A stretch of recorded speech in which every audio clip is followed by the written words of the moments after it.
বরাবরের মতোই ঠোঁটকাটা স্বভাবের বলিউড অভিনেত্রী ও সাংসদ কঙ্গনা রানাওয়াত নিজের নানা ধরনের বেফাঁস মন্তব্য নিয়ে অসংখ্যবার বিতর্কে জড়িয়েছেন এই নায়িকা। এবার এক বেফাঁস মন্তব্যের জেরে আইনি বিপাকে জড়ালেন কঙ্গনা। ফলে এই অভিনেত্রীকে হাজিরার নির্দেশ দিয়েছে আদালত।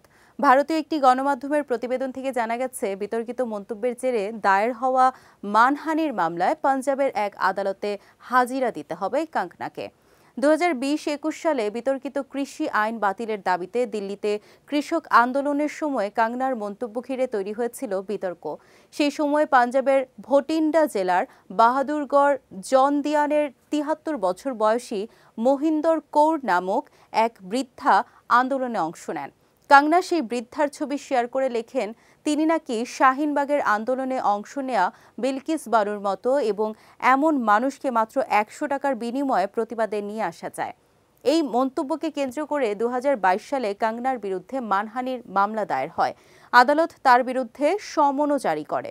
পরে কঙ্গনা পাঞ্জাব ও হরিয়ানা হাইকোর্টে গিয়ে মামলা খারিজের আবেদন জানান, কিন্তু 1 আগস্ট আদালত সেই আবেদন খারিজ করে দেয়। হাইকোর্ট জানায়, অভিনেত্রীর বিরুদ্ধে আনা অভিযোগগুলি খণ্ডনযোগ্য নয়, ফলে তাকে পাঞ্জাবের স্থানীয় আদালতে হাজিরা দিতেই হবে।